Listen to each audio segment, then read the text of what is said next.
Hello बच्चों, कैसे हैं आप लोग। बच्चों, मैं बहुत बढ़िया हूं और उम्मीद करता हूं आप सभी बहुत अच्छे होंगे और मन लगाकर अपनी पढ़ाई को कर रहे होंगे। तो दोस्तों, जैसा कि आपको पता है, हमने इससे पहले वाले लेक्चर में क्या डिस्कस करा था। हमने इससे पहले वाले लेक्चर में रेशियो टॉपिक डिस्कस करा था। तो आइए सबसे पहले हम रेशियो वाले पूरे टॉपिक को रिवाइज करेंगे, फिर उसके बाद हम आज की क्लास स्टार्ट करेंगे जिसमें हम प्रोपोर्शन को लेकर के डील करेंगे। ठीक है जी। तो आओ सबसे पहले हम रेशियो को रिवाइज करते हैं। आ जाओ। तो ये रहा दोस्तों, आपको जैसा कि ये दिख रहा होगा पूरा का पूरा जो भी हमने कल काम करा था, ये दिख रहा है ना। हाँ जी बच्चों, आ जाओ। तो सबसे पहले हम पूरे के पूरे रेशियो टॉपिक को रिवाइज करते हैं। रेशियो क्या होता था, आप लोग मुझे बताओ रेशियो क्या था। तो रेशियो का जूम कर दूं थोड़ा, ये लो। रेशियो क्या होता था, सिंपलेस्ट फॉर्म होती है जब मैं दो क्वांटिटी के बीच में सिंपलेस्ट फॉर्म निकाल रहा हूं, उसे रेशियो बोलते हैं। आगे बढ़ते हैं। 100 और 150, कोई दिक्कत नहीं, रेशियो आ जाएगा। 2 kg 150 ग्राम, पहले सेम मेजरमेंट में बना लो, सेम यूनिट ऑफ मेजरमेंट में बना लो और उसके बाद अपना काम कर देना, उसके बाद आप अपना रेशियो निकाल सकते हो। ठीक है। 2 kg 5 लीटर, रेशियो ही पॉसिबल नहीं है, इनडिटर्मिनेट फॉर्म है। ठीक है जी। फिर हमने टाइप्स ऑफ रेशियो पढ़ा, इसको यहां से ना पढ़ करके सीधा समरी पे आते हैं। डुप्लीकेट रेशियो क्या होता है, डुप्लीकेट रेशियो जब हम स्क्वायर करते हैं, ट्रिप्लीकेट रेशियो जब हम क्यूब करते हैं। सब डुप्लीकेट रेशियो क्या होता है, सब का मतलब स्क्वायर रूट कर दो, सब ट्रिप्लीकेट का मतलब क्यूब रूट कर दो। ठीक है जी। फिर इनवर्स, इनवर्स का मतलब क्या होता है, रेसिप्रोकल करना। कंपाउंड का मतलब क्या होता है, मल्टीप्लाई करना। फिर हमने इसके ऊपर सवाल करे। फिर मैंने बोला रेशियो तीन प्रकार के और हो सकते हैं। एक होता है इक्वेलिटी, एक होता है ग्रेटर इन इक्वेलिटी, और एक होता है लेसर इन इक्वेलिटी। उसके ऊपर बात कर ली। ठीक है जी। फिर इसके बाद हम और आगे चले, हमने बात करी कॉन्टिन्यू रेशियो क्या होता है, और एक पॉइंट इंटीजर और नॉन इंटीजर। जब इंटीजर और नॉन इंटीजर के बेसिस पे आ रहा होगा तो आप उसे बोलते हो कमेंशरेबल या इनकमेंशरेबल। फिर कॉन्टिन्यू रेशियो पर हमने दो तीन सवाल करे जो पेपर के लिए बहुत ज्यादा इंपॉर्टेंट है। ठीक है जी। आगे बढ़ सकते हैं, आ जाओ सर आगे बढ़ते हैं। फिर उसके बाद मैंने आपको एक बात बताई, अगर आपको ओरिजिनल क्वांटिटी से रेशियो पे जाना है तो क्या करोगे, ओरिजिनल क्वांटिटी से रेशियो पे जल्दी से बताओ क्या करोगे। तो कॉमन फैक्टर को एलिमिनेट किया जाएगा, और अगर कॉमन फैक्टर से, कॉमन फैक्टर कह रहा हूं, और अगर आपको रेशियो से ओरिजिनल क्वांटिटी पे जाना है तो कॉमन फैक्टर को मल्टीप्लाई करना पड़ेगा। उसके ऊपर भी सवाल हो गया। ठीक है जी। फिर उसके बाद हमने क्वेश्चंस करे। एक मैं आपको यहां पर एक करेक्शन लिखवाना चाहता हूं, तो प्लीज उसे करेक्ट आप भी कर लीजिएगा। यहां पर मैंने बाद में देखा तो यहां पर ये क्यू का स्क्वायर रह गया था, तो ये क्यू का स्क्वायर आप भी डाल लेना, ये वाला पार्ट रह गया था। तो हो सकता है किसी बच्चे को कोई कंफ्यूजन हो गई हो, आगे का पूरा पार्ट सही है। ठीक है जी। उसके बाद हम आगे बढ़ते गए, और मैं मानता हूं कि जो भी मैंने आपको सवाल दिए थे वो आपने सवाल जरूर करे होंगे। प्लीज बेटा, होमवर्क सारा का सारा टाइम पे करना है। जो बच्चा होमवर्क नहीं करेगा उसको मैं आगे की क्लास में बैठने नहीं दूंगा। होमवर्क अपना रेगुलर बेसिस पे करो। तो आ जाओ जी, ये हमारी पूरी की पूरी रेशो टॉपिक रिवाइज हो गया। अब हम आगे चलते हैं, आज की क्लास स्टार्ट करते हैं। और आज हम क्या सीखेंगे, आज हम आपके साथ सीखेंगे प्रपोर्शन। आ जाओ जी, प्रपोर्शन के साथ आगे बढ़ते हैं, प्रपोर्शन देखते हैं क्या होता है। तो ये ठीक है अपना, आ जाओ। सबसे पहली बात, टॉपिक का नाम लिखो। आज मैं आप लोगों को क्या पढ़ाऊंगा, तो आज मैं आप लोगों को पढ़ाऊंगा, टॉपिक है प्रपोर्शन। सर प्रपोर्शन क्या होता है, प्रपोर्शन के बारे में ना सर पहले दो तीन बातें बता दो कि प्रपोर्शन मेरा क्या है। मैंने कहा आ जाओ जी, साथ के साथ लिखते हैं और धीरे धीरे होले होले सारी चीजों को समझते हुए चलेंगे। ठीक है बच्चों, आ जाओ।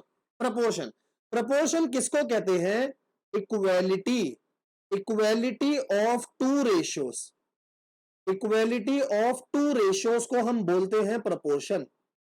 ठीक है जी। अगर मेरे दो रेशो या दो से ज्यादा रेशो मेरे इक्वल हैं तो मैं क्या बोलूंगा, ये सारे रेशियो प्रपोर्शन में हैं। कोई बात नहीं, आ जाओ जी, कोई बात नहीं, ये बात अच्छे से समझ आ गई।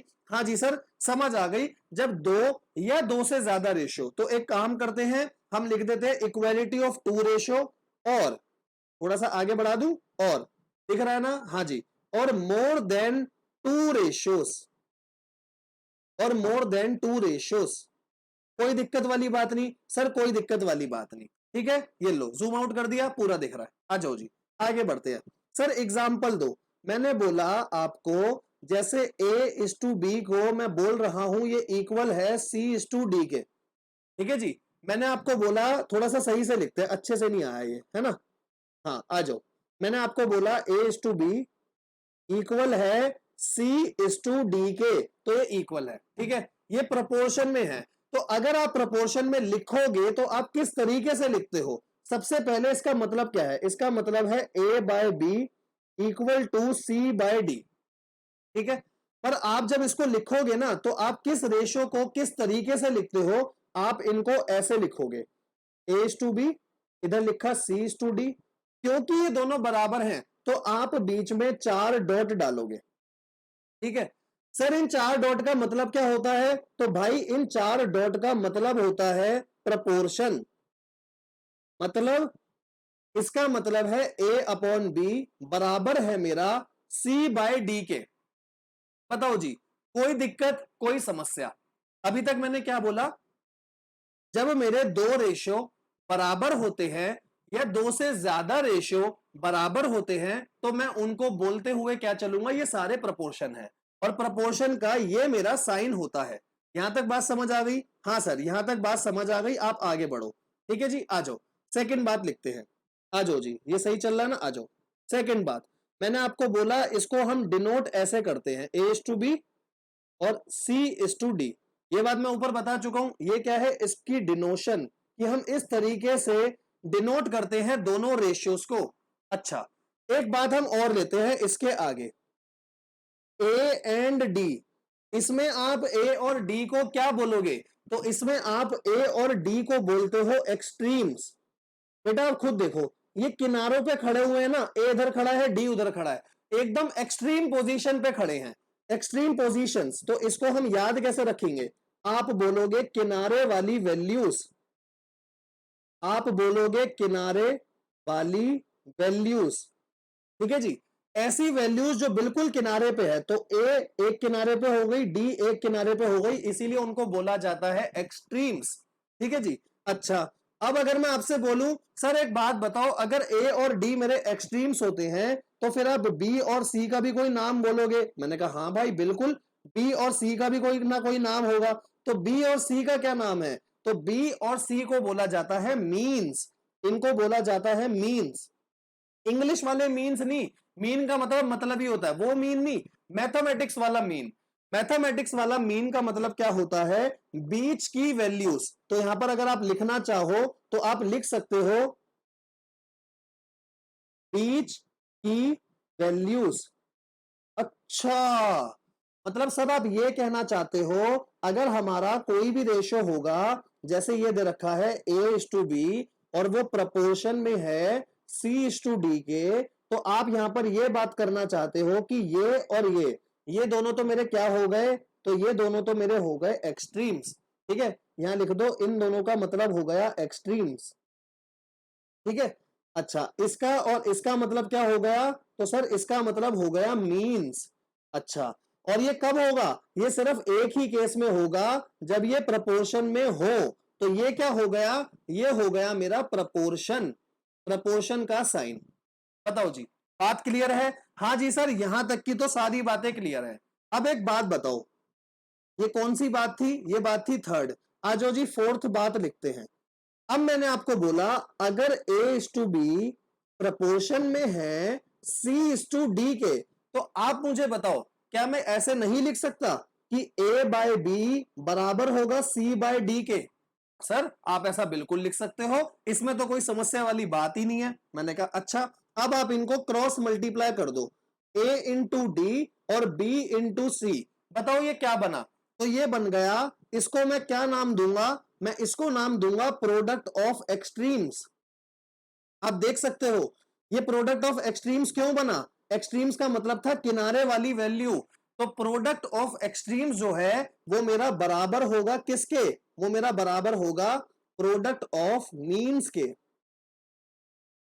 तो मैंने मजे मजे में बातों बातों में आपको प्रोपोर्शन की कुछ प्रॉपर्टीज बताई। आ जाओ अब हम इतनी प्रॉपर्टीज को पहले देखते हुए चलते हैं। मैंने बोला जब दो या दो से ज्यादा रेशियो मेरे बराबर होंगे तो मैं उसको बोलता हूं प्रपोर्शन। ठीक है, बता दिया जी।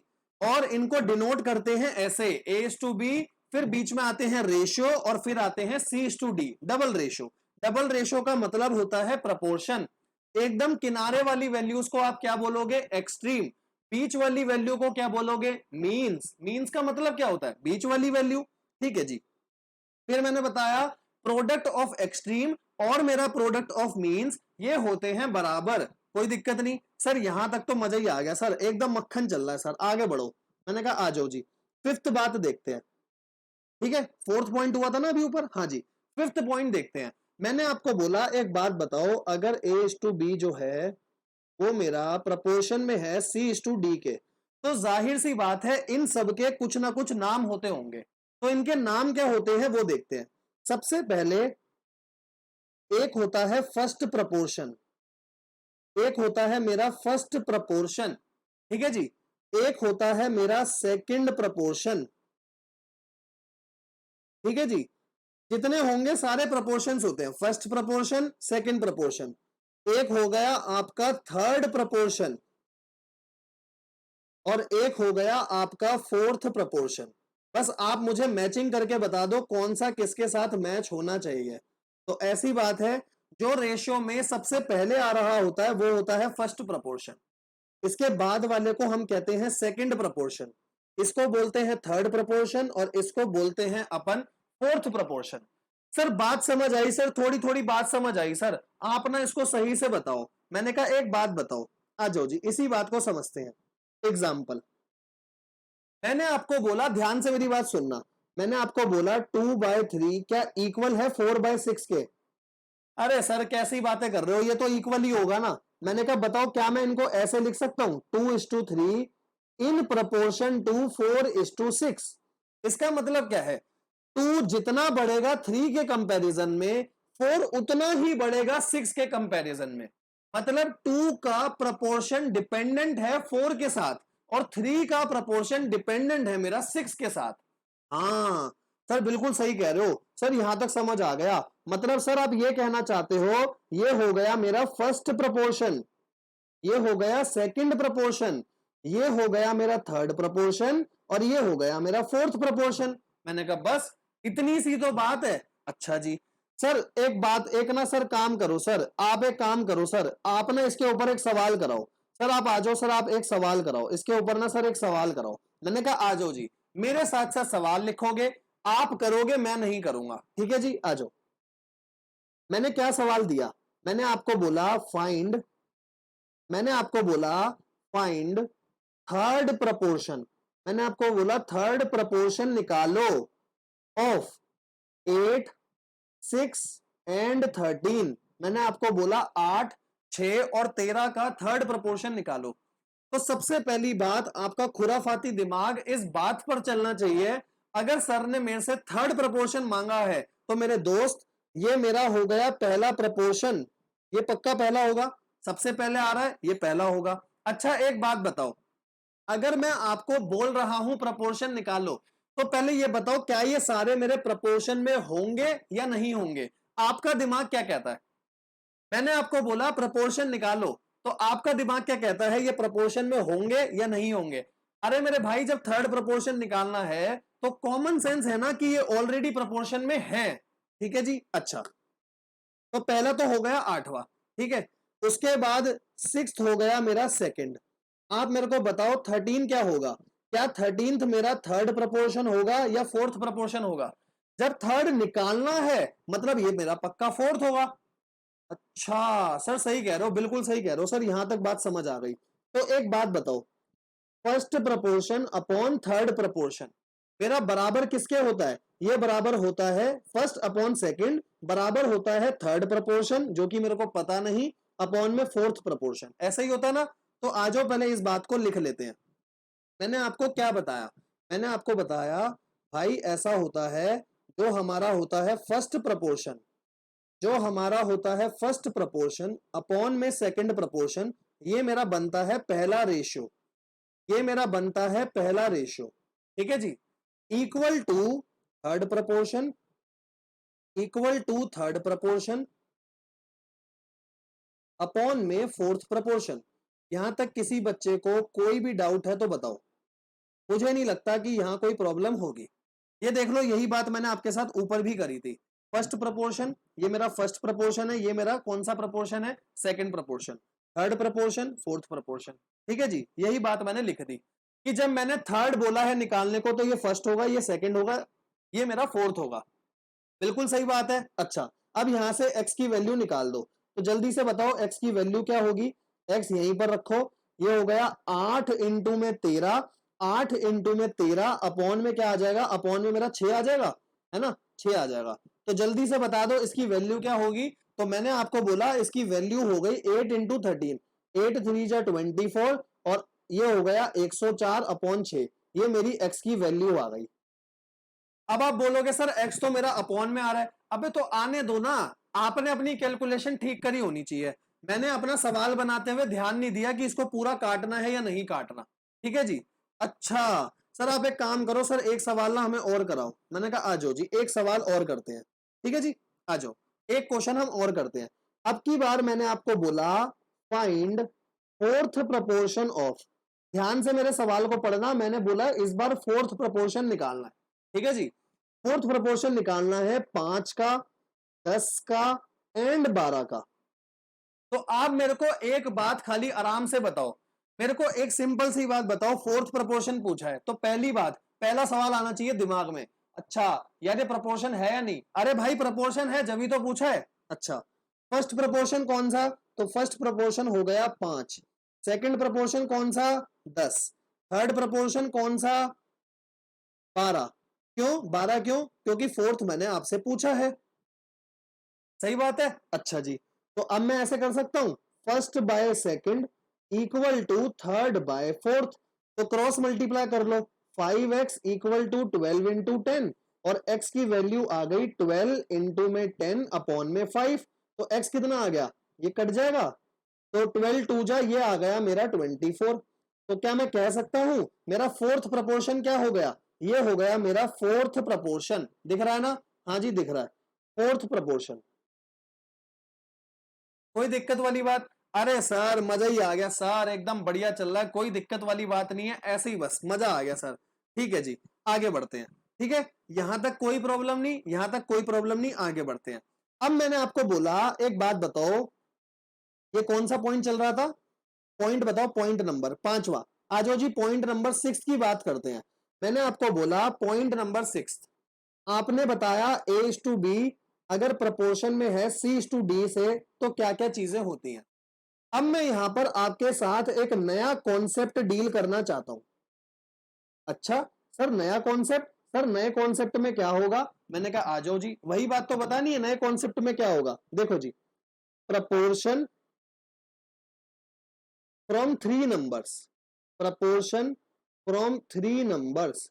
अच्छा सर, 3 नंबर से भी प्रपोर्शन हो सकता है। मैंने कहा हाँ भाई, 3 नंबर से भी मेरा प्रपोर्शन हो सकता है। तो अब मेरे को वही बात सीखनी है, 3 नंबर से कैसे प्रपोर्शन होगा। तो 3 नंबर से कैसे प्रपोर्शन होता है, पहला नंबर ए हो गया, दूसरा नंबर मेरा बी हो गया। अब आप बोलोगे सर तीसरा सी लिख दो, ऐसे कैसे हो जाएगा। तो बेटा यहां पर बीच वाला नंबर मेरा सेम होता है। 3 में मैं जब भी 3 में बात करूंगा तो मैं बोलूंगा जो मेरा बीच वाला नंबर है ऑलवेज सेम। तो मैं क्या आपको एक बात बोल सकता हूं, सर क्या बात, मैंने कहा क्या मैं आपको ये बोल सकता हूं 3 वालों में मीन्स की वैल्यू ऑलवेज सेम होगी। क्या मीन्स की वैल्यू ऑलवेज सेम होगी, हाँ जी बिल्कुल सेम होगी। क्यों भाई मीन्स की वैल्यू मेरी बिल्कुल सेम क्यों होगी, तो ये वाली बात बताओ। मैंने बोला मीन्स की वैल्यू इसलिए सेम होगी, मेरे को 3 नंबर से प्रपोर्शन बनाना है, तो पहला और आखिरी तो नहीं छेड़ूंगा, पर बीच में इन दोनों को मुझे सेम रखना पड़ेगा, तभी तो 3 नंबर आएंगे। अच्छा जी, अब आई एक बच्चे की क्वेरी, ध्यान से सुनना। क्वेरी आई एक समझदार बच्चे की। बच्चा कहता है आपने 4 से 3 नंबर कर दिए प्रपोर्शन में, तो क्या प्रपोर्शन 2 नंबर से भी हो सकता है। प्रपोर्शन पॉसिबल, क्या प्रपोर्शन पॉसिबल है फ्रॉम 2 नंबर्स। क्या आपको क्वेरी समझ आई कि जब मैंने कॉन्सेप्ट पढ़ाया कि प्रपोर्शन 4 की जगह 3 नंबर से भी हो सकता है, तो बच्चे का सवाल आया क्या 2 नंबर से हो सकता है, तो यहां पर लिख दो बड़ा बड़ा नो, पॉसिबल ही नहीं है। क्यों? अरे भाई 2 नंबर से तो एक ही रेशो बनाना, तो मैं इधर क्या लिखूंगा, और अगर आप इधर बोलो कि मैं इधर ऐसे सेम लिख दूंगा तो बाकी का नंबर कहां से लाऊंगा। अब आप ये तो बोल नहीं सकते कि बाकी का नंबर ये उल्टा लिख दो, ऐसे तो मैं कर नहीं सकता। क्यों? एक बात बताओ, क्या 2/3 और 3/2 मेरे इक्वल हो सकते हैं क्या? नहीं हो सकते। तो 2 नंबर से, सिर्फ 2 नंबर से कभी भी प्रपोर्शन नहीं बनेगा, ठीक है, पर 3 नंबर से बन सकता है। तो आज 3 वाली बात को आगे कंटिन्यू करते हैं। मैंने बोला 3 वाली बात को ही मैं आगे कंटिन्यू कर रहा हूं कि बीच वाला नंबर इसमें सेम होता है। ये था 3 वाला, है ना। अच्छा, तो सर इसका मतलब तो ये कि आप करोगे a/b और b/c। मैंने कहा बिल्कुल सही बात। सर इसका मतलब तो ये क्रॉस मल्टीप्लाई होकर ऐसा कुछ आ जाएगा। मैंने कहा बिल्कुल सही बात। तो सर इसका मतलब तो b की वैल्यू रूट में ac आ जाएगी। मैंने कहा बिल्कुल सही बात। तो इसका मतलब इस b को आप क्या बोलते हो? इस b का घर का नाम है मीन प्रपोर्शन। आप देख लो, आप खुद से देख लो, मैंने इसका नाम मीन क्यों रखा। सर आप ना चीटिंग कर रहे हो, सर आप मीन नहीं रख सकते। मीन का मतलब था बीच वाली दोनों वैल्यू। अरे मेरे भाई, बीच वाली दोनों वैल्यू यही तो है, ये देख लो, बीच वाली दोनों वैल्यू ये है ना। तो मैं ये कह सकता हूं बीच वाले नंबर को बोला जाता है मीन प्रपोर्शन। बात समझ आई? हाँ सर बात समझ आई। बीच वाले नंबर को हम बोलेंगे मीन प्रपोर्शन। कोई दिक्कत नहीं, कोई दिक्कत नहीं। अच्छा जी, और ऐसा कब होगा? मीन प्रपोर्शन में सेम मेरी डिजिट कब आएगी? जब 3 नंबर से मैं क्या बना रहा हूं? जब मैं 3 नंबर से प्रपोर्शन बना रहा हूं। और 4 से बनाऊंगा तब तो कोई दिक्कत ही नहीं है। लास्ट के 2 हो गए किनारे वाले एक्सट्रीम, बीच के 2 हो गए मीन्स, और मीन्स की वैल्यू होगी अलग अलग। तू अलग, मैं अलग। ठीक है जी, आ जाओ इसके ऊपर एक एग्जाम्पल करते हैं। कोई और पेन उठाऊं? ये उठा लिया, ठीक है। आ जाओ, मैंने यहां लिखा एग्जाम्पल। एग्जाम्पल करते हैं। एक बात बताओ, 4/8, 4/8 और दूसरा भी ऐसा ही उठाऊंगा ना। हाँ, तो 4/8 और 8/16। पहले एक बात बताओ, क्या प्रपोर्शन में है या नहीं है? क्या ये प्रपोर्शन में है या नहीं है? सर प्रपोर्शन में है, क्योंकि 4/8 को ना अगर आप रफ में काटोगे तो काट के हल्का कर दो तो ये आ जाएगा 4 1 जा 4 2 जा। इसको काट के हल्का कर दो 8 1 जा 8 2 जा। सर ये दोनों ना बराबर आ रहे हैं। और आपने ना सबसे पहली पहली बात रेशो ये बताई थी प्रपोर्शन की, मतलब होता है इक्वालिटी ऑफ 2 रेशो। तो अगर मेरे 2 रेशो बराबर होंगे ना सर, तो उन दोनों रेशो को बराबर है तो मैं बोलूंगा प्रपोर्शन में तो है। अच्छा, एक बात बताओ, अगर ये मेरे प्रपोर्शन में है जैसा कि आप मुझे कह रहे हो, तो इसको मैं ऐसे नहीं लिख सकता 4:8 और ये हो गया 8:16। सर बिल्कुल लिख सकते हो। तो क्या ये बताओ मेरा मीन प्रपोर्शन नहीं बन गया? हाँ ये मीन प्रपोर्शन बन गया। तो अब आप यहां क्या बोलोगे? सर इसका मतलब अब मैं यहां पर ये बोलूंगा कि ये हो गया मेरा फर्स्ट प्रपोर्शन, ये हो गया मेरा फर्स्ट प्रपोर्शन। ये पूरा हो गया सेकंड प्रपोर्शन, क्योंकि दोनों वैल्यू यहां पर सेम है, ये दोनों वैल्यू सेम है, तो ये सेकंड प्रपोर्शन हो जाएगा। और ये हो गया थर्ड प्रपोर्शन। क्या अब आपको मेरी कॉन्सेप्ट की हेडिंग समझ आई? मैंने हेडिंग क्या लिखवाई थी? आज हेडिंग पढ़ते हैं। मैंने आपको क्या हेडिंग लिखवाई थी न्यू कॉन्सेप्ट की? मैंने आपको बोला था प्रपोर्शन फ्रॉम 3 नंबर्स। तो देखो 3 नंबर से क्या मेरा प्रपोर्शन बना या नहीं बना? जब भी बीच वाला नंबर सेम होगा वो है सेकंड प्रपोर्शन। कौन सा प्रपोर्शन? Second proportion. पहला वाला फर्स्ट प्रपोर्शन, लास्ट वाला मेरा थर्ड प्रपोर्शन। तो 3 से मेरा प्रपोर्शन बन सकता है। और इसी सेकंड प्रपोर्शन का घर का नाम होता है मीन प्रपोर्शन।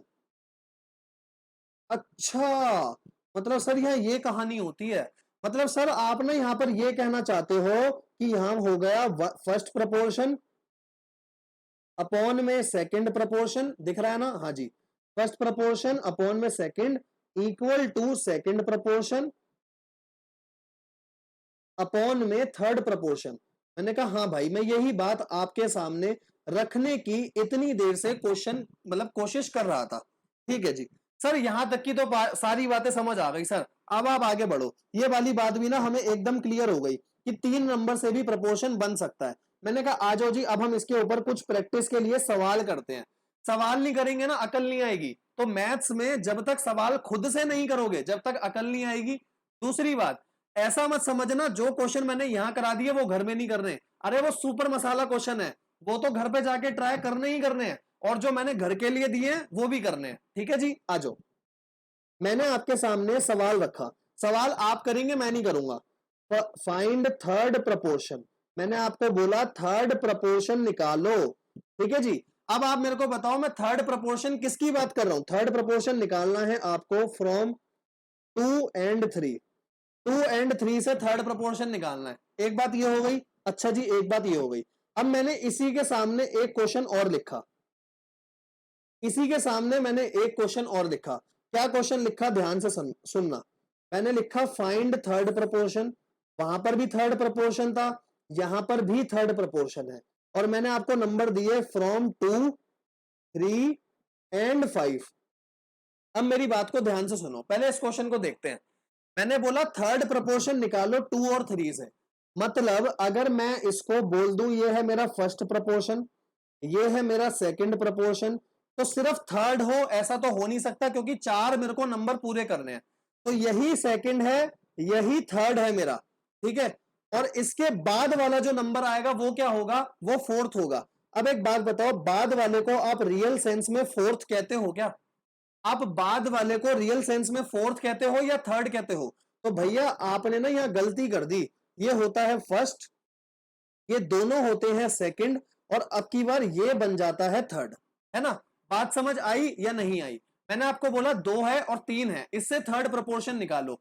तो सर प्रपोर्शन के लिए तो ना 4 चाहिए होते हैं, आपने तो सिर्फ 2 दिए हैं। इसका मतलब पक्का यही 2 होगा और यही मेरा 3 होगा। ठीक है जी, और जो ये फोर्थ है, ये कहने का फोर्थ है, रियल में थर्ड ही है। तो क्या मैं ऐसा कह सकता हूं कि ये हो गया 2/3, इधर तो पक्का 3 ही आएगा, ये तो सेम आएगा, और नीचे आ जाएगा x। क्या मैं ऐसा कह सकता हूं? हाँ सर, बिल्कुल कह सकते हो। तो ये हो गया 2x और ये हो गया 9, तो x की वैल्यू आ गई 9/2। कोई दिक्कत? सर कोई दिक्कत नहीं है, ऐसा सवाल पेपर में आता है भाई साहब, ऐसा सवाल आपका पेपर में आता है, इस बात के ऊपर ध्यान रखना। अगर उसने थर्ड प्रपोर्शन पूछा है और 2 डिजिट दी है, इसका मतलब ये फर्स्ट है, यही वाला मेरा सेकंड और थर्ड दोनों है, और जो मैं फोर्थ सोच रहा हूं जिसको मैंने एक्स माना, वो रियल में मेरा थर्ड नंबर है, इसीलिए उसने थर्ड प्रपोर्शन पूछा। पर अगर मैं आपके सामने ये सवाल रखूं, तो अब आप मेरे को बताओ, ये फर्स्ट हो गया, ठीक है, ये सेकंड हो गया, ठीक है, थर्ड तो उसने मेरे से पूछा है ना भाई साहब, थर्ड तो उसने मेरे से पूछा है, तो मतलब ये पक्का मेरा फोर्थ होगा। बात क्लियर हुई या नहीं हुई? थर्ड पूछा है तो ये फर्स्ट हो गया, ये सेकंड, ये फोर्थ, तो इस केस में ये हो जाएगा। थर्ड मुझे पता नहीं, तो x की वैल्यू हो गई 2, इंटू में 5, अपॉन में 3, तो x आ गया 10/3। अब आप दोनों क्वेश्चन को एक बार साथ में रख के समझो। ये लो, मैंने आपके सामने दोनों क्वेश्चन रख दिए। मैंने यहां आपको क्या बोला, तो भाई मैंने यहां पर आपको बोला थर्ड प्रपोर्शन निकालना है 2 से। तो जब 2 से निकालना है, तो जो सेकंड नंबर है वही मेरा सेकंड प्रपोर्शन भी है, थर्ड प्रपोर्शन भी है, और जो फोर्थ दिख रहा है वो रियल में थर्ड है। ठीक है, क्योंकि सेकंड और थर्ड का नाम सेकंड था। ठीक है, पर यहां तो सिंपल केस था, बिल्कुल पहला दूसरा, लास्ट वाले को चौथा मानो और तीसरा निकाल दो। मतलब सर आप ये कहना चाहते हो कि यहां पर आपने क्या यूज करा, तो यहां आपने यूज करा है ये A:B और B:C। आप यहां पर ये वाली बात कहना चाहते हो कि ये मीन प्रपोर्शन है। मैंने कहा बिल्कुल। और यहां सर आप कहना चाहते हो कि ये A:B अलग है पूरा, और यहां पर ये C:D मेरा पूरा अलग है। मैंने कहा भाई साहब बात पकड़ ली, यही बात मैं कहने की कोशिश कर रहा था, समरी यही है। ठीक है, कि वो मेरे से क्या पूछ ले पेपर में मुझे नहीं पता। 2 से पूछेगा 2 से कर दूंगा, 3 से पूछेगा 3 से कर दूंगा। सर आप ना एक काम करो, ये सवाल आपने समझाया ना, अब आप सर हमारी बात मानो प्लीज, अब सर आप हमें सवाल दो। मैंने कहा आ जाओ जी, अब आप सवाल करेंगे, मैं नहीं करूंगा। ठीक है, फाइंड फर्स्ट प्रपोर्शन, मैंने आपको बोला फर्स्ट प्रपोर्शन निकालो। बिल्कुल सेम ऐसा ही सवाल दूंगा, सेम फ्लेवर का क्वेश्चन दूंगा जैसा मैंने आपको कराया। ठीक है, 3, 4 एंड 7, 3, 4 एंड 7 से आपको फर्स्ट प्रपोर्शन निकालना है, और इसी के साथ में मैंने आपको दूसरा क्वेश्चन दिया, क्या, फाइंड फर्स्ट प्रपोर्शन। यहां पर भी फर्स्ट प्रपोर्शन निकालो, फाइंड फर्स्ट प्रपोर्शन, पर यहां आपको फर्स्ट प्रपोर्शन किस पर निकालना है, फ्रॉम 5 एंड 7। लो जी करो, वीडियो पॉज कर लो और अपना सवाल करो। ठीक है, वीडियो पॉज कर लो, अपना सवाल करो, और फिर बाद में मेरे से सोल्यूशन मैच कर लेना। ठीक है, आपको करना है, मुझे नहीं करना। तो आई होप आपने वीडियो पॉज कर ली, आपने क्वेश्चन कर लिया। अब ये वाला क्वेश्चन मैं आपके साथ अपने आप डिस्कस करूंगा, तब आप करना, ठीक है। तो मैं अपना सवाल कर रहा हूं, आप अपना कर लो और फिर मेरे से मैच करना। तो यहां बताओ भाई, यहां तो 3 है ना, 3 का मतलब है आम जिंदगी, जैसे हमेशा चलता है वैसे चलेगा। और यहां 2 है, 2 का मतलब होता है मिनटोस जिंदगी, मतलब यहां कुछ मसाला आएगा। 3 मतलब आम जिंदगी, आ जाओ जी आम जिंदगी। मतलब ये क्या हुआ, ये है पहला, पहला नहीं सॉरी, ये हो गया दूसरा, क्योंकि फर्स्ट तो मेरे को निकालना है। ये हो गया मेरा तीसरा और ये हो गया मेरा चौथा, ठीक है जी। अब आप बताओ, फर्स्ट निकालना है, फर्स्ट को मान लो x अपॉन में 3 और 4 अपॉन में 7, तो x की वैल्यू आ गई 4 इंटू में 3/7, x आ गया 12/7। सर कोई दिक्कत ही नहीं है सर, मजा ही आ गया। ये कौन सी जिंदगी थी, दोबारा से बताओ, इस जिंदगी का नाम क्या है? इस जिंदगी का नाम है आम जिंदगी, क्योंकि ऐसा नॉर्मली होता है, ठीक है। मैंने गलत लिख दिया क्या, ये लो इसको सही कर देते हैं, आम जिंदगी। मतलब ये कौन सा केस है, ये केस है मेरा A:B और C:D, सारे अलग अलग। कोई दिक्कत नहीं, कोई दिक्कत नहीं, आगे बढ़े, आ जाओ। ये कौन सी जिंदगी है पहले ये बता दो, ये है मेरी मिनटोस जिंदगी, क्योंकि यहां पर पक्का कुछ ना कुछ अलग होगा। बताओ जल्दी से अलग क्या होगा। यहां पर सर बीच वाला नंबर ना सेम होगा, क्योंकि इसके अलावा तो और कोई अल्टरनेटिव ही नहीं है। अच्छा जी, फर्स्ट निकालना है, मतलब यही मेरा सेकंड है, यही मेरा थर्ड है, तू भी वही मैं भी वही, दोनों वही, ठीक है। और ये है फोर्थ। फर्स्ट निकालना है, कैसे फर्स्ट निकालोगे, x अपॉन में 5, 5 अपॉन में 7, तो x की वैल्यू आ गई 5 इंटू 5 बटे में 7, x आ गया 25/7। क्या कहना चाहेंगे, जल्दी से बताओ क्या कहना चाहेंगे। बच्चे का एक सवाल आया, सर क्वेश्चन तो पूरा समझ आ गया, पर आप ना मुझे एक बात बताओ सर। मैंने कहा बोलो जी, एक सेकंड, हाँ। बच्चे ने बोला आप एक बात बताओ, मैंने कहा हाँ जी। कह रहा सर एक बात बताओ, आप कह रहे हो पेपर है ऑब्जेक्टिव, मैंने कहा बिल्कुल सही बात। कह सर जब पेपर ऑब्जेक्टिव है तो आप ये सारे क्वेश्चन सॉल्व करके क्यों दिखा रहे हो, सीधा हमें शॉर्टकट ट्रिक बताओ ना, ऐसा कुछ शॉर्टकट बताओ कि हमारा काम हो जाए, जैसे कि आपने बता दिया, ठीक है। मैंने कहा भाई मेरे को बस एक बात बता, अगर तुम्हारे को लॉजिक पता है तो शॉर्टकट बड़ा आसानी से समझ में आ जाएगा, क्वेश्चन में शॉर्टकट लगाओ काम हो जाएगा। पर अगर मेरे भाई तुम्हारे को लॉजिक ही नहीं पता तो आगे बढ़ने में दिक्कतें हैं।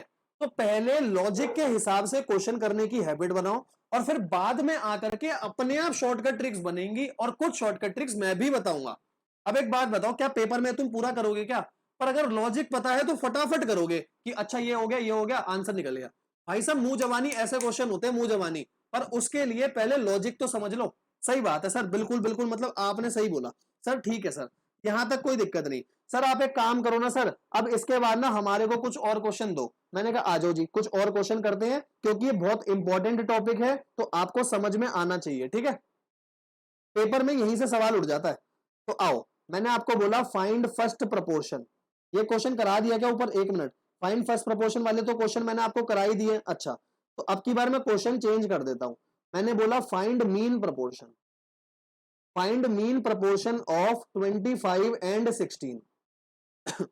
जैसे ही मैंने आपको बोला 25 और 16 के बीच में निकालो मीन प्रपोर्शन, तो भाई साहब अपने दिमाग की घंटी खोल लो, दिमाग की घंटी बजाओ। मीन प्रपोर्शन का मतलब हो गया कि सर मेरे से मांग रहे हैं जो दुनिया के लिए सेकंड और थर्ड है, पर रियल में ये सेकंड ही है।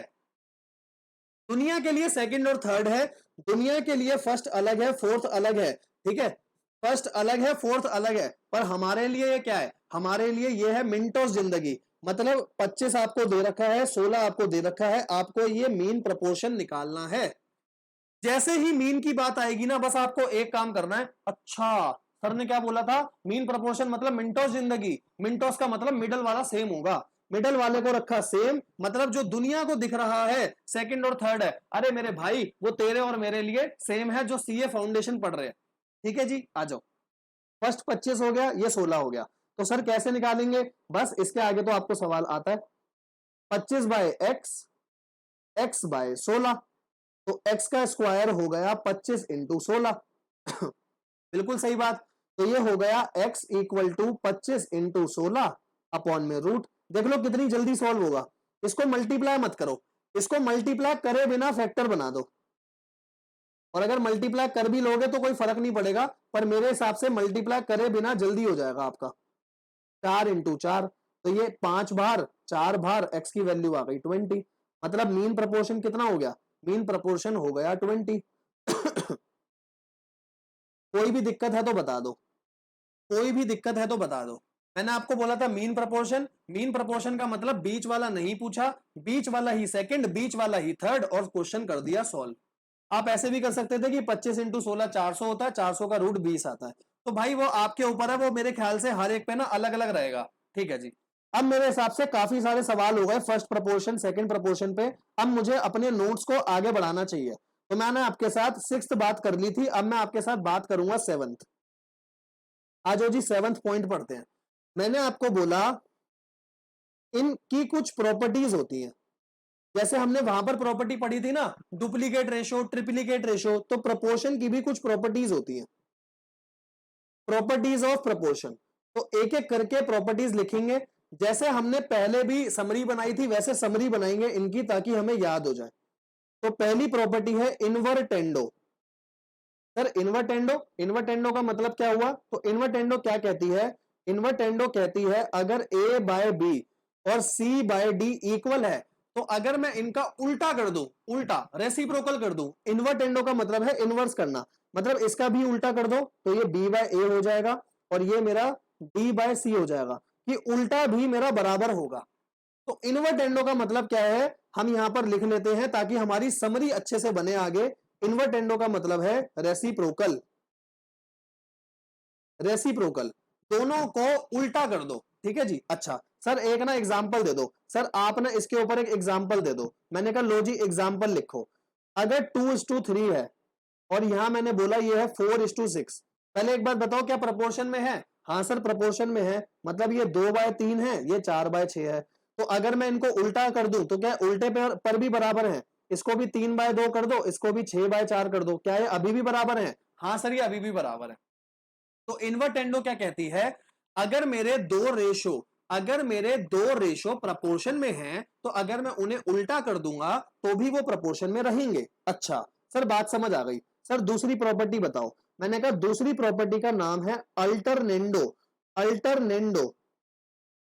ठीक है, अल्टरनेंडो, अल्टरनेंडो क्या कहता है, अल्टरनेंडो कहता है अगर a:b और इधर है c:d, यही है इसका मतलब, अगर a बाय बी और c बाय डी मेरा इक्वल है, तो आप क्या कर सकते हो, एक बात बताओ, आप टिक मार्क कैसे मारते हो, आप टिक मार्क ऐसे मारते हो ना, आप सीए वाली बात मत करना, अभी सीए बने नहीं हो, जब सीए बनोगे जब टिक ऐसा होता है। ठीक है, वहां पर टिक उल्टा हो जाता है जब हम ऑडिट करते हैं, पर अभी हमारा टिक सीधा होता है ऐसे। तो एक बात बताओ, अगर मैं सीधा टिक लगा रहा हूं तो मेरा इसमें कौन कौन सी वैल्यू इफेक्ट होगी, अगर मैं सीधा टिक लगा रहा हूं, मैं ऐसे लगाऊंगा, तो मेरी वैल्यू इफेक्ट हो रही है बी और सी, है ना, याद करने के लिए बता रहा हूं, ये लॉजिक नहीं है, ये लॉजिक नहीं है। अल्टरनेंडो कहता है अगर दो रेशो बराबर है और अगर आप उस पर ऐसे टिक मार दो, इसका मतलब, इसका मतलब, अच्छा मैंने पेन चेंज नहीं करा, अच्छा इसका मतलब अगर मैं इन दोनों वैल्यूज को आपस में हेर फेर कर दूं, अल्टरनेट चेंजेस कर दूं, मतलब एक यहां पर सी लिख दूं, यहां पर बी लिख दूं और बाकी दोनों को नहीं छेड़ूं, तो भी ये मेरा बराबर आएगा, तो भी ये मेरा बराबर आएगा। सर ऐसा कैसे, सर एक काम करो इसके ऊपर ना बताओ, ये समझ नहीं आया सर, ऐसा कैसे कह रहे हो आप। मैंने कहा एक एग्जांपल लेते हैं, एक बात बताओ, क्या 2:3 जो है और 4:6 ऊपर वाला एग्जांपल उठाया, क्या ये मेरे प्रपोर्शन में है, हाँ सर ये बिल्कुल प्रपोर्शन में है। अब आप इसमें टिक मार्क मारो, आपने इस पे ऐसे टिक मार्क मारा, तो इन दोनों वैल्यूज को आपस में इंटरचेंज कर दो। इंटरचेंज का मतलब 2 के नीचे 4 लिख दो, 3 को उधर ले जाओ नीचे 6, इन दोनों को चेंज मत करना 2 और 4 को, तो क्या ये अब भी बराबर नहीं है, ये भी 1/2 ये भी 1/2। तो इसीलिए एक प्रॉपर्टी बनी अल्टरनेंडो। अल्टरनेंडो वाली प्रॉपर्टी के आगे मैं क्या लिखूं बताओ, जैसे मैंने यहां रेसिप्रोकल लिखा, अल्टरनेंडो के आगे क्या लिखूंगा, अल्टरनेंडो के आगे लिखो इंटरचेंज। किसको इंटरचेंज करना है, इंटरचेंज, ये तो हमें अपने याद करने के लिए लिखना है ना, टिक मार्क, जो टिक मार्क है उसको इंटरचेंज कर दो। ठीक है सर, कोई ऐसी भी प्रॉपर्टी होती है जहां ए और डी को हम चेंज करेंगे, भाई ए डी को चेंज करने पर ना आपका रूल नहीं आएगा, चाहे तो आप यहां करके देख लो, ये डेंजर है, यहां मैं रफ में बता रहा हूं, ऐसा होगा नहीं। सोचो मैंने 2 और 6 को चेंज कर दिया, तो ये 6 आ गया, नीचे 3 आ गया, ठीक है, 6 आ गया, नीचे 3, पहले तो 3 और 4 को तो ऐसे ही लिख दो ना, और यहाँ 2 आ गया, ये तो अभी भी सर मैच हो रहा है। तो सर आप ऐसे कैसे कह रहे हो कि ये मैच नहीं होगा? ठीक है, मैच हो रहा है, आपकी बात मैं मानता हूं, पर अल्टरनेंडो ने ऐसा बोला कि आप सीधे टिक वाली वैल्यूज को ही चेंज करना, खाली दूसरे वालों को चेंज मत करना, सिर्फ सीधे वाले को करना। हालांकि ये बराबर आ रहा है, पर मैं नहीं करूंगा, ठीक है, मैं कौन सा करूंगा? सीधे वाली वैल्यूज। आगे बढ़ू? हाँ सर आगे बढ़ो, ये हमारे को समझ आ गया। मैंने कहा आ जाओ जी। तीसरी तीसरी प्रॉपर्टी है कॉम्पोनेंडो। कॉम्पोनेंडो, अच्छा सर बचपन में ना पढ़ते थे कॉम्पोनेंडो डिविडेंडो जैसा कुछ होता था, पर समझ नहीं आया। मैंने कहा आ जाओ जी। कॉम्पोनेंडो क्या कहता है? तो कॉम्पोनेंडो कह रहा है अगर A:B है और इधर C:D है, तो क्या मैं कह सकता हूं A/B और C/D मेरा बराबर होगा? हाँ जी बिल्कुल बराबर होगा, इसमें कोई दिक्कत नहीं है।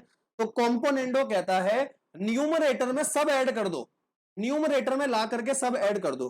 तो एक बात बताओ, A और B है, तो ये कह रहा है जो भी रेशोज हैं सब न्यूमरेटर में ला करके ऐड कर दो, नीचे वही रहेगा। यहां पर भी जो है सब कुछ ऊपर न्यूमरेटर में ले आओ, नीचे वही रहेगा। तो मैंने क्या बोला? कॉम्पोनेंडो के आगे मैं क्या लिखूंगा? ऐड इन न्यूमरेटर, न्यूमरेटर में सब कुछ ऐड कर दो, ठीक है। अच्छा सर इसका भी ना एक सवाल कराओ। मैंने कहा वही सवाल ले लो ना, मैंने आपको बोला 2:3 और 4:6 क्या प्रोपोर्शन में है? हाँ सर प्रोपोर्शन में है, मतलब ये हो गया 2/3 और ये हो गया 4/6। अगर मैं ऊपर सब कुछ ऐड कर दूं, नीचे वही रखूं, यहां पर भी ऊपर दोनों को ऐड कर दूं और नीचे वही रखूं, तो क्या अभी भी बराबर आएंगे? सर हाँ ये अभी भी बराबर आएंगे, 5/3 और 10/6 ये अभी भी बराबर है, ठीक है जी। तो अभी तक की मैंने आपके साथ 3 प्रॉपर्टी डिस्कस करी। मैंने क्या क्या प्रॉपर्टी डिस्कस करी? एक हो गया इन्वर्टेंडो, अल्टरनेंडो, कॉम्पोनेंडो, ठीक है। अब हम आगे बढ़ते हैं कॉम्पोनेंडो के बाद, अब हम आगे बढ़ते हैं, क्या आएगा? Fourth property dividendo. तो डिविडेंडो क्या कहेगी? डिविडेंडो कहती है अगर हमारे पास रेशो में है A:B,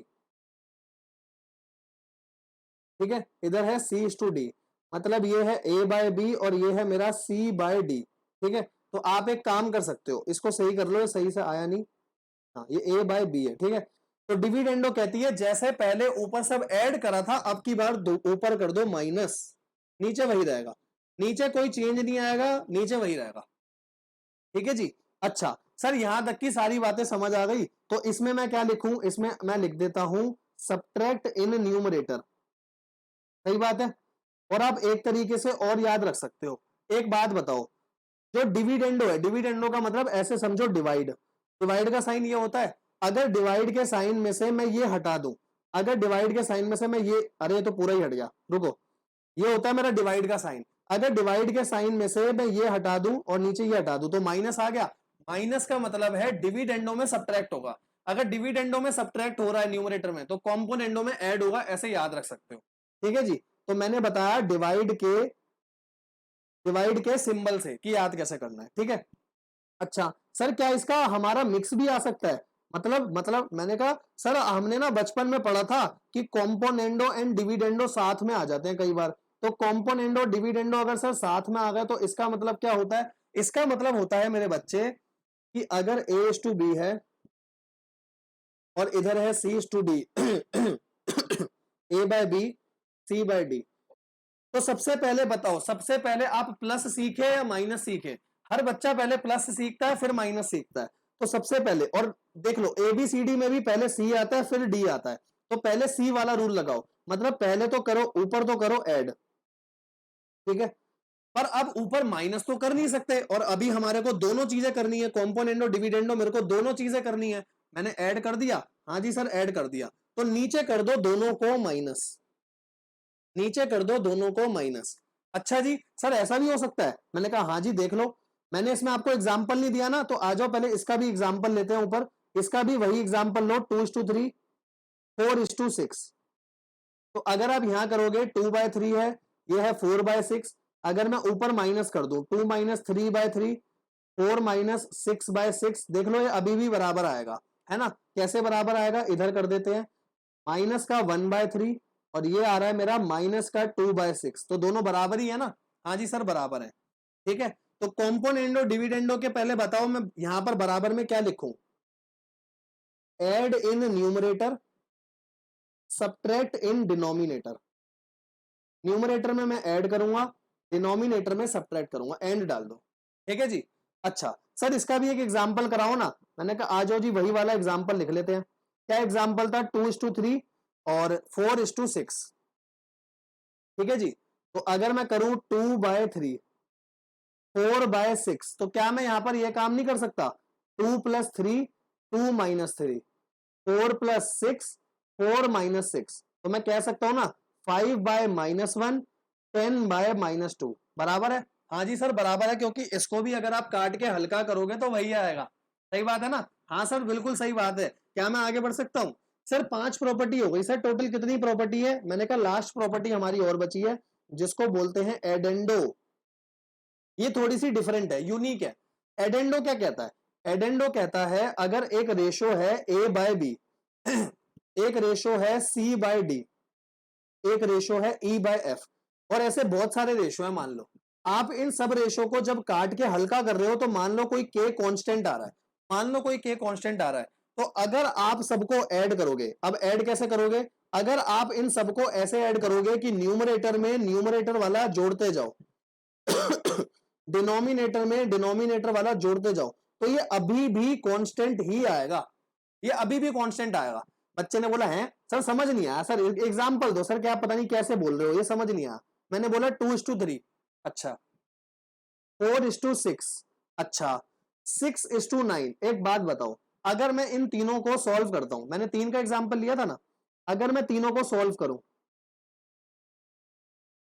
तो अगर मैं इसको काट के हल्का करूंगा, ये भी 2/3 है, इसको आप काट के हल्का करोगे, ये भी 2/3 है। मतलब अगर मैं 2/3 4/6 या 6/9 किसी को भी सॉल्व कर रहा हूं, तो मेरा एक कांस्टेंट नंबर आ रहा है 2/3। इसको मैंने बोला ये है मेरा के। ठीक है, कि अगर मैं इन सब रेशियो को सॉल्व कर रहा हूं, तो मेरे को काट के एक ही आंसर मिल रहा है, वो है के। तो अगर मैं इन सबको जोड़ दूंगा अगर मैं इन सबको जोड़ दूं, 2 में 4 जोड़ दो और 6 जोड़ दो, मतलब न्यूमरेटर में न्यूमरेटर, डिनोमिनेटर में डिनोमिनेटर, तो ये अभी भी बराबर आएगा। 4 और 2 6 और 6 12, और नीचे 6 और 3 9 और 9 18। देख लो ये अभी भी मेरा के ही बराबर आएगा। अच्छा, मतलब सर आप ये कहना चाहते हो, अगर एक एग्जांपल सर मैं लूं आपके सामने, तो आप ये कहना चाहते हो जैसे हो गया 8/2, इसको काट के आ रहा है 4। मैंने कहा ठीक है जी। मैं ले रहा हूं 16/4, ये भी 4 आ रहा है। अच्छा जी। मैंने बोला और कोई एग्जांपल लेते हैं जिससे 4 आ जाए, 20/5, ये भी आंसर 4 आ रहा है। मतलब इन तीनों को सॉल्व करने पर तो मेरा के आ रहा है 4। ये कितना है? 4। तो मतलब अगर सर आप ये कहना चाहते हो कि अगर मैं यहां पर 8 में न्यूमरेटर जोड़ दूं, यहां भी न्यूमरेटर जोड़ दूं और नीचे भी न्यूमरेटर जोड़ दूं, तो अभी भी 4 आएगा। मैंने कहा चेक कर लो, 16 और 8 24, 24 और 20 44, नीचे 5 और 4 9 और 2 11, देख लो अभी भी 4 आ रहा है। ठीक है जी। तो एडेंडो में मैंने यहां पर बताओ समरी के लिए क्या लिखूं? तो भैया यहां समरी के लिए हम लिख देते हैं add all in numerator, numerator में सब जोड़ो, ऑल इन डिनोमिनेटर, डिनोमिनेटर में डिनोमिनेटर का जोड़ो और न्यूमरेटर में न्यूमरेटर का जोड़ो। ठीक है जी। आ जाओ, अब इसके बाद अपन क्या करते हैं, इसके बाद मैं आपको बोलूं कि एक बार पहले हम समरी बना लें। आ जाओ, बताओ जी। समरी, समरी में आप बताओगे सबसे पहला क्या था? इनवर्टेंडो। अगला क्या था? Alternendo, alternendo. तीसरा क्या था? सर तीसरा था कॉम्पोनेंडो। चौथा क्या था? सर चौथा था डिविडेंडो। डिवी थोड़ा सा गलत हो गया है ना, तो इसको ठीक कर लें। कॉम्पोनेंडो के बाद डिविडेंडो। अच्छा, पांचवा क्या था? सर पांचवा था मेरा कॉम्पोनेंडो, कॉम्पोनेंडो एंड डिविडेंडो। ठीक है, और लास्ट क्या था? सर लास्ट था एडेंडो। अच्छा, यहां क्या सीखा? इन्वर्टेंडो में क्या सीखा? इन्वर्टेंडो में सीखा सर रेसिप्रोकल कर दो दोनों साइड। अच्छा, अल्टरनेंडो में क्या सीखा? सर इंटरचेंज कर दो। किसको इंटरचेंज कर दो? टिक मार्क वाले को, जो भी टिक मार्क में वैल्यूज आ रही है। ठीक है। कॉम्पोनेंडो में क्या सीखा? एड इन न्यूमरेटर, डिविडेंडो में सब्ट्रैक्ट इन न्यूमरेटर, ठीक है जी। कॉम्पोनेंडो डिविडेंडो में add in numerator but subtract in denominator. Subtract कहां होगा? डिनोमिनेटर में। सही बात है, हाँ जी सर सही बात है। एडेंडो में ऐड ऑल इन न्यूमरेटर, सब कुछ न्यूमरेटर में जोड़ो, ऑल इन डिनोमिनेटर। क्या सही बात है? हाँ जी सही बात है। समरी हो गई? हाँ जी सर समरी हो गई। आ जाओ जी, अब इसके ऊपर वैसे मेरा टॉपिक पूरा का पूरा खत्म हो गया है, पर कुछ स्पेशल पॉइंट है, स्पेशल पॉइंट लिख लेते हैं हम। तो इसका पॉइंट नंबर था 7। आ जाओ जी, अभी सारा का सारा एक साथ रिवाइज करा दूंगा। 8वां पॉइंट, 8वां पॉइंट क्या है? कुछ special points, some special points. जैसे मैंने आपको बोला मैंने आपको बोला क्या? मैंने आपको बोला सिंप्लीफिकेशन ऑफ रेशो करके बताओ। सर मतलब, सर सिंप्लीफिकेशन ऑफ रेशो का मतलब क्या हो गया? मैंने बोला भाई सिंप्लीफिकेशन ऑफ रेशो, मैंने आपको क्वेश्चन दिया 1/8, 1/4, 1/6। मैंने बोला इसको रेशो में लिखकर बताओ। तो रेशो में लिखने के लिए डिनोमिनेटर सेम होना चाहिए, पर इसका तो डिनोमिनेटर सेम ही नहीं है, तो पहले हमें इसका डिनोमिनेटर सेम बनाना पड़ेगा। अच्छा, डिनोमिनेटर कैसे सेम बनता है? ये देखो, ऐसा छोटे से छोटा नंबर, ऐसा छोटे से छोटा नंबर जो इन तीनों की टेबल में आ जाए, उसे क्या बोला जाता है? उसे बोला जाता है एलसीएम। अगर ये नहीं पता कि एलसीएम का मतलब क्या होता है, एलसीएम का मतलब है, लिखना चाहते हो लिख लेना, हिंदी में लिख रहा हूं ताकि याद रहे। छोटे से छोटा नंबर, तभी नाम आता है लोएस्ट। एल का मतलब होता है ना लोएस्ट। छोटे से छोटा नंबर जो 8, 4, 6 की टेबल में आ जाए, 6 की टेबल में आ जाए। मैंने जान के आगे बढ़ा दिया ताकि एक ही लाइन में इसकी डेफिनेशन आ जाए, ठीक है। हाँ जी, तो मैं क्या लिखा है? छोटे से छोटा नंबर जो 8, 4, 6 की टेबल में आ जाए। सर एलसीएम तो हम ना बचपन में ऐसे निकालते थे, 8, 4, 6 लिखा तो ये हो गया 2 4 जा 8, 2 2 जा 2 3 जा, फिर 2 से करा 2 2 जा 4, 2 1 जा, और ये 3 ऐसा ही रहेगा। 3 ऐसा रहेगा अगर 2 से नहीं जा रहा। फिर 2 से करा 2 1 जा 1 जा, ये 3, फिर ये 3 आ गया तो 1 1 1। टारगेट होता था नीचे 1 1 1 आ जाए। अच्छा, तो बताओ एलसीएम क्या आया? सर एलसीएम आया 2 इंटू में 2 इंटू में 2 इंटू में 3, 2 2 जा 4, 4 2 जा 8, 8 3 जा 24। आप चेक कर सकते हो बच्चों, 8 4 6 की टेबल लिख लो। 8 4 6 की टेबल में सबसे छोटा नंबर 24 होगा जो तीनों की टेबल में कॉमन आ रहा है। चेक करके बताऊं? ये देख लो, ये सिर्फ चेक करने के लिए एक्स्ट्रा ज्ञान दे रहा हूं, एक्स्ट्रा ज्ञान, ये एक्स्ट्रा ज्ञान है। क्या? पहले 8 की टेबल बताओ, 8 की टेबल क्या होगी? 8 1 जा 8, 8 2 जा 16, 8 3 जा 24, 8 4 जा 32, ऐसे चलता रहेगा। हाँ सर। उसके बाद 4 की टेबल बताओ, 4 1 जा 4, 4 2 जा 8, 4 2 जा 8 के बाद क्या होगा? 4 3 जा 12, 4 4 जा 16, 4 5 जा 20, 4 6 जा 24, ऐसे चलता रहेगा। फिर 6 की टेबल बताओ, 6 1 जा 6, 6 2 जा 12, 18, 24, 30, ऐसे चलता रहेगा। कॉमन नंबर बता दो मेरे को, ऐसा कॉमन नंबर कौन सा है तीनों में जो सबसे छोटा हो और वो हो, तीनों में आ रहा हो, सबसे छोटा और तीनों में आ रहा हो। तो 8 यहां आ रहा है, यहां आ रहा है, पर यहां नहीं आ रहा। 12 इन दोनों में आ रहा है पर 8 में नहीं आ रहा। देख लो 24 एक ऐसा, 24 एक ऐसा छोटा नंबर है, इसको हटा दूं मैं? हाँ, तो इसको मैं दोबारा से लिख लेता हूँ ना, 16 के बाद क्या आएगा? 20। 24 एक ऐसा छोटा नंबर है, सबसे छोटा नंबर जो तीनों की टेबल में आ रहा है, इसलिए वो एलसीएम बना। ठीक है जी। अच्छा, तो सर आपने ये बताया क्यों? मैंने भाई ये इसीलिए बताया, अब आप देखो, यहां था 1/8, एक नंबर था 1/4, एक नंबर था 1/6। मुझे तीनों के डिनोमिनेटर को 24 बनाना है, और मैं 24 बड़े आसानी से बना सकता हूं। तीनों के डिनोमिनेटर को एलसीएम बनाना होता है। तो इसको कैसे बनाओगे? 4 से, तो ऊपर भी क्या आएगा? 4।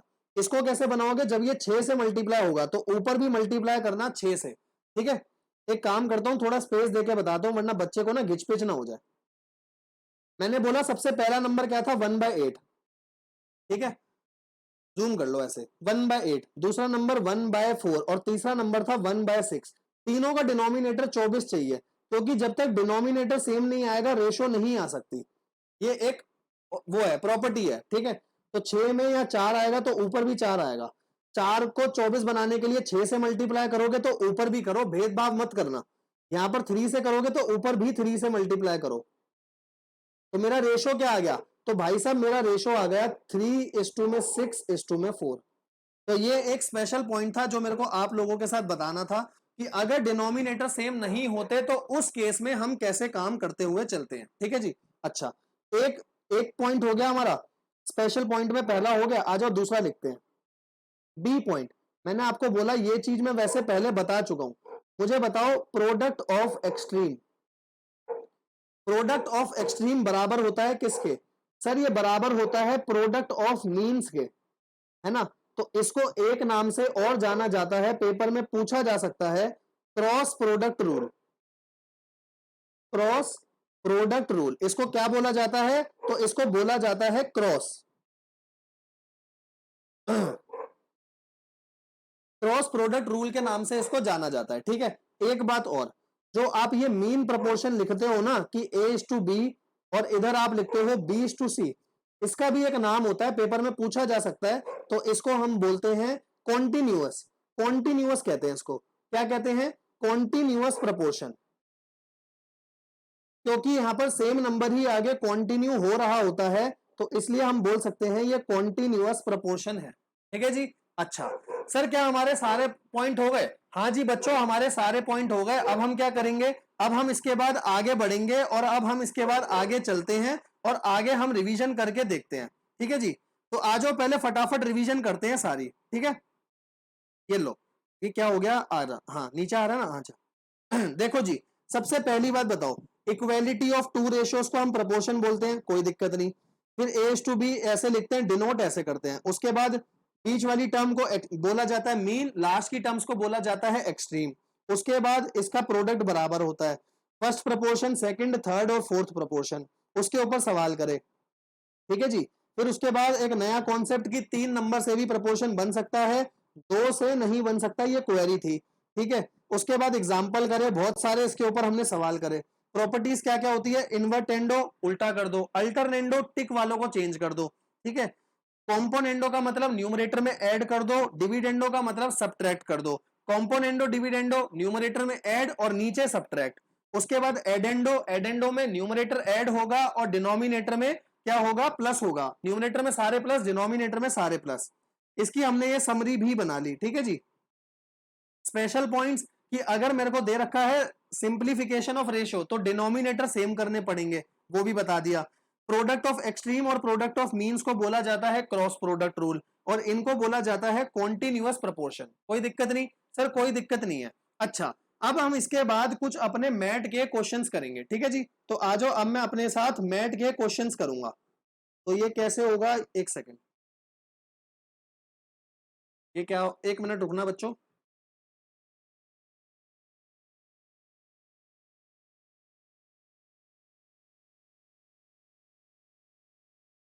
हाँ जी, आ जाओ। अब ये मैंने आपके सामने निकाल कर रख दिया है, अब इसमें आप भी निकाल लो प्रोपोर्शन और मैं भी निकाल लो।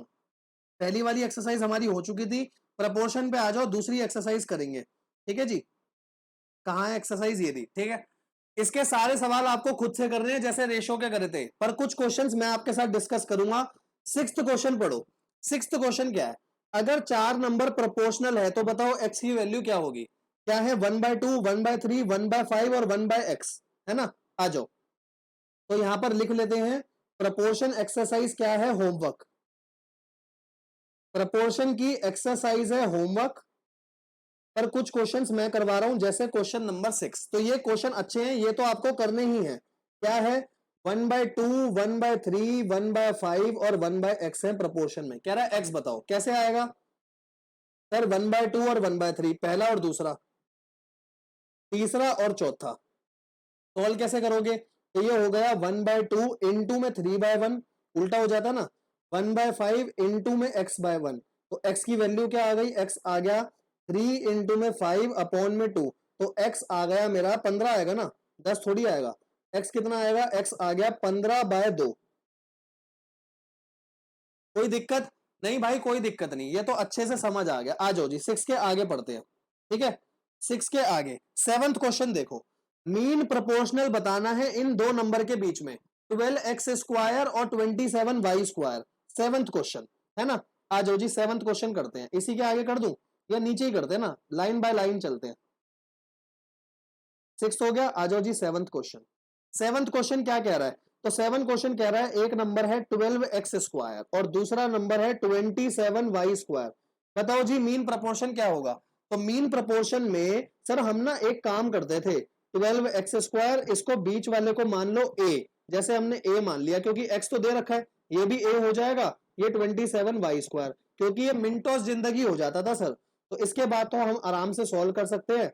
12x² अपॉन a और इधर होता है a अपॉन 27y², तो a² हो गया 12x², 27y²। तो सर a की ना वैल्यू निकल कर आ गई रूट में 12x² और 27y²। तो बताओ जी बाहर क्या क्या आएगा? तो इसको बाहर निकालने के लिए 12 आ गया 6 2 जा, है ना, और x² को ऐसे ही लिख दो, और 27 को क्या लिखूंगा? 3 9 जा y², ठीक है।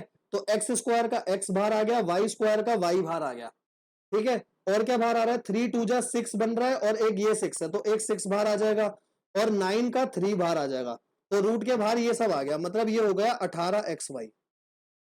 पर जिस बच्चे को पता है मीन प्रोपोर्शन में कुछ नहीं करना, इन दोनों को मल्टीप्लाई करके रूट करना है, तो वो भी आसानी से कर सकता है और बहुत आसानी से हो भी जाएगा, दिक्कत नहीं आती इसमें। 8th क्वेश्चन पढ़ते हैं। 7th हो गया, 8th पढ़ते हैं। a equal to b by 2 है, b बाई 2 c बाय 5 के बराबर है, और a is to b is to c पूछा है, a is to b is to c पूछा है। तो आओ जी क्वेश्चन नंबर 8। क्वेश्चन नंबर 8 देखते हैं क्या है। a है b बाय 2 के बराबर, ठीक है, और b बाय 2 है c बाय 5 के बराबर। अगर मैं आपको बोलूं मान लो ये सब मेरा k के बराबर है, तो बताओ a की वैल्यू क्या हो गई? a हो गया k के बराबर। क्या a मेरा k के बराबर हो जाएगा? हाँ जी, a k के बराबर हो जाएगा। क्या b बाय 2 भी k के बराबर है? क्योंकि सब बराबर है, तो b की वैल्यू क्या हो गई? सर b हो गया 2k, ठीक है, 2k, और c बाय 5 भी k के बराबर है, तो c क्या हो गया? c हो गया 5k। अब अगर मैं आपसे पूछूं a b c का रेशो बताओ, तो रेशो क्या हो जाएगा?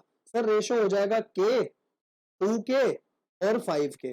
तो अगर k हट जाए, k तीनों में से हट जाए, तो ये हो गया 1 2 और 5 का रेशो। बताओ जी मुश्किल है आसान है? सर आसान था ये तो। आ जाओ जी कोई बात नहीं। क्वेश्चन नंबर एक और देखते हैं अपन, 8th के बाद 9 भी बिल्कुल सेम क्वेश्चन है। 9th क्वेश्चन में क्या है? a बाय 3 है, b बाय 4 के बराबर, c बाय 7 के बराबर, और a plus b plus c, ये टोटल के नीचे डिवाइडेड है c, क्योंकि अगर सिर्फ लास्ट वाले के नीचे होता तो वो तो कट के वैसे भी 1 आ जाता, है ना। आ जाओ अब हम देखते हैं अपने साथ 9th क्वेश्चन। 9th क्वेश्चन है ना, तो 9th क्वेश्चन क्या है बताओ जी। 9th क्वेश्चन है जी a बाय 3 है मेरा, ये a है, ठीक है, इसको सही से बना दूं, ये मेरा a है, a बाय 3। आगे बताओ आगे क्या है? b by 4। उसके आगे क्या है? उसके आगे है c by 7 equal to k मान लेते हैं, इसको k मान लो। मेरे को किसकी वैल्यू निकालनी है? मुझे निकालनी है a plus b plus c by c, इसकी वैल्यू। तो बिल्कुल वैसे ही करो जैसे ऊपर वाला क्वेश्चन करा था। a बाय 3 भी k के बराबर है, तो a की वैल्यू हो गई 3k। b बाय 4 भी k के बराबर है, तो मेरा b की वैल्यू आ गई 4k, ठीक है, और c बाय 7 भी k के बराबर है, तो c की वैल्यू हो गई 7k। अब सॉल्व कर दो। a plus B plus C, 3k plus 4k plus 7k, और नीचे है 7k, तो कितना आ गया? 4 और 3 7 और 7 14k, बाय में 7k, तो आंसर आ गया 2। कोई दिक्कत नहीं सर, कोई दिक्कत नहीं, बिल्कुल सही है सर, यहां तक तो सर कोई दिक्कत ही नहीं है। ये था हमारा 9th क्वेश्चन। आ जाओ जी आगे बढ़ते हैं और इंपॉर्टेंट क्वेश्चंस देखते हैं और कौन से हैं। बाकी क्वेश्चंस आप कर लोगे। 17th क्वेश्चन देखते हैं। अब देखो 17th क्वेश्चन ना आप वैसे अपने आप कर सकते हो।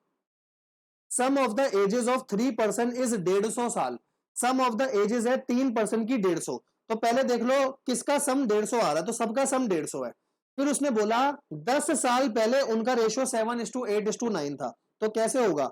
7:8:9 था। मैंने कहा पहले क्वेश्चन नंबर लिख लें। क्वेश्चन नंबर है 17। तो मैंने बोला पहला ऑप्शन उठा लो, जैसे 45 50 और 55। पहले एक बात बताओ, ऑप्शन से खेलो, ऑप्शन से खेलना सीखो। क्या इन सबका सम 150 है? क्या तीनों फ्रेंड की एज का सम 150 है? हाँ जी 150 है, ठीक है।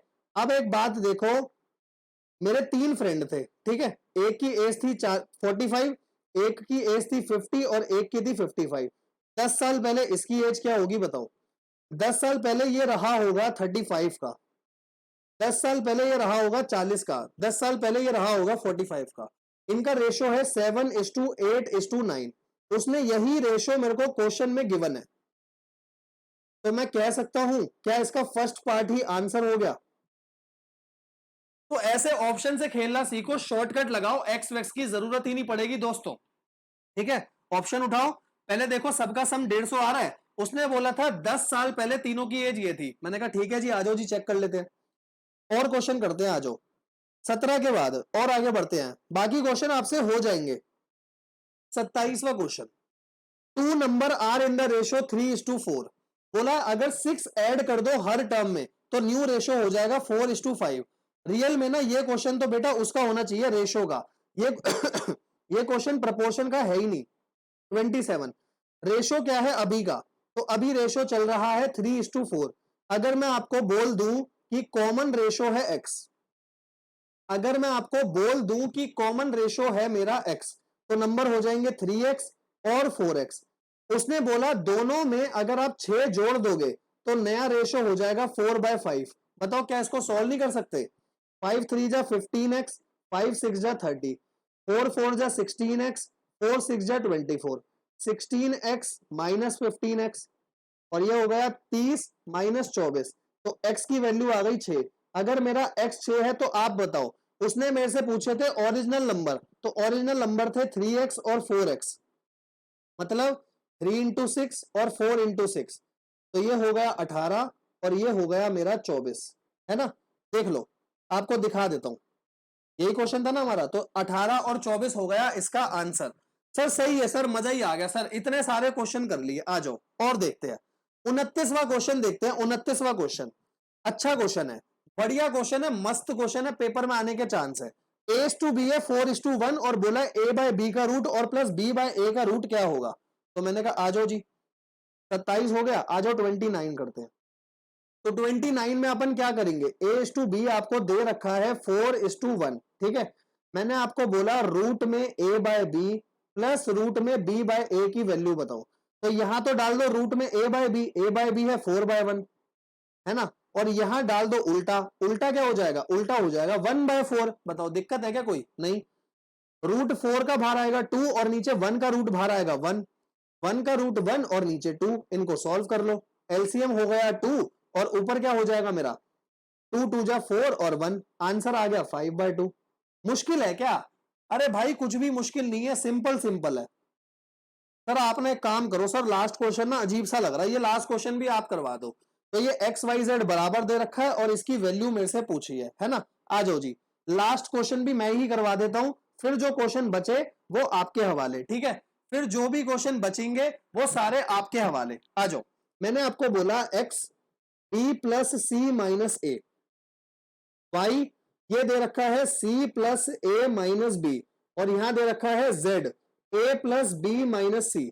तो आप कैसे करोगे भाई साहब, बिल्कुल वैसे ही करना कि इसको मान लो ये k है, ठीक है, और आपको वैल्यू किसकी निकालनी है, ये मैंने माना है k के बराबर, और आपका आगे का क्वेश्चन था b माइनस सी इंटू में x plus C minus A into में y plus a minus B into में z, इसकी वैल्यू निकालनी है। तो सबसे पहली बात, एक बात बताओ, पूरा क्वेश्चन करेंगे, x की वैल्यू क्या होगी। सर x की वैल्यू होगी k इंटू में ये टर्म मल्टीप्लाई हो गए, है ना।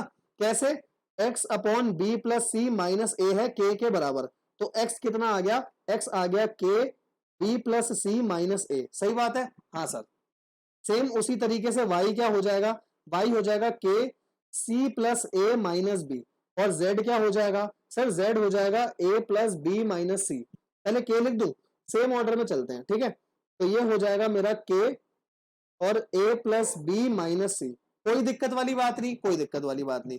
अब इसकी वैल्यू निकाल दो, तो इसकी वैल्यू कैसे निकलेगी, b माइनस सी और x लिखो, x कितना है आपका, x की वैल्यू क्या है, x की वैल्यू है k b plus C minus ए, ये सब आपस में मल्टीप्लाई हो रहा है, ठीक है। आगे c माइनस ए और y की वैल्यू है k c plus A minus B, ठीक है जी। और आगे बढ़ते हैं, इसके आगे क्या है a माइनस बी और z की वैल्यू क्या है k a plus B minus C. अब बेटा ऐसे क्वेश्चन आप एक दो बार करोगे ना तो आपको कंक्लूजन पता चल जाएगा, ऐसे क्वेश्चन का आंसर हमेशा 0 होता है। पर एक क्वेश्चन मुझे आपके साथ पूरा करवाना है ना, आ जाओ। के को तो मैं बाहर रख रहा हूं, ये देखो के इस टर्म में भी है, के इस टर्म में भी है और के यहां पर भी है, तो के को तो ले लो कॉमन, ठीक है। यहां क्या आएगा, बी माइनस सी और बी प्लस सी माइनस ए, ठीक है। सी माइनस ए और फिर क्या आएगा, C plus A minus B, कोई दिक्कत नहीं, कोई दिक्कत नहीं। आगे क्या आएगा, आगे आएगा ए माइनस बी और ए प्लस बी माइनस सी। ओके बच्चों, आ जाओ अब इसको सॉल्व कर लो, आ जाओ।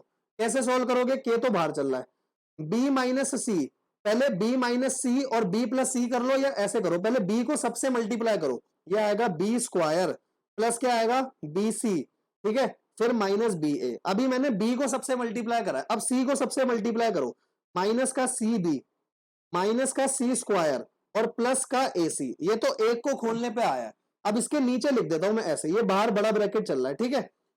सी को इन सबसे मल्टीप्लाई करो तो C square C A minus C B, फिर ए को सबसे मल्टीप्लाई करो, minus A C minus A square plus A B, फिर लास्ट वाले को ए को सबसे मल्टीप्लाई करो, A square plus A B minus A C, सही बात है। और फिर क्या आएगा, minus B A minus B square और फिर आएगा प्लस बी सी। सब कर दिया सोल्व, हाँ सर सब कर दिया, और बाहर तो के चल रहा है। अब देखो सब आपस में कट जाएंगे, कैसे कटेंगे, बी स्क्वायर से गया मेरा नेगेटिव बी स्क्वायर, ए स्क्वायर से गया मेरा नेगेटिव, ये नेगेटिव से गया पॉजिटिव, माइनस सी स्क्वायर से गया पॉजिटिव सी स्क्वायर, बीसी से गया बीसी, इस वाले बीसी से गया एक ये रहा बीसी, ए बी नेगेटिव से गया A B positive, C A positive से गया C A negative, A B positive से ए बी नेगेटिव, सब गया, प्लस ए सी से माइनस ए सी, तो के इंटू जीरो क्या हो गया, जीरो।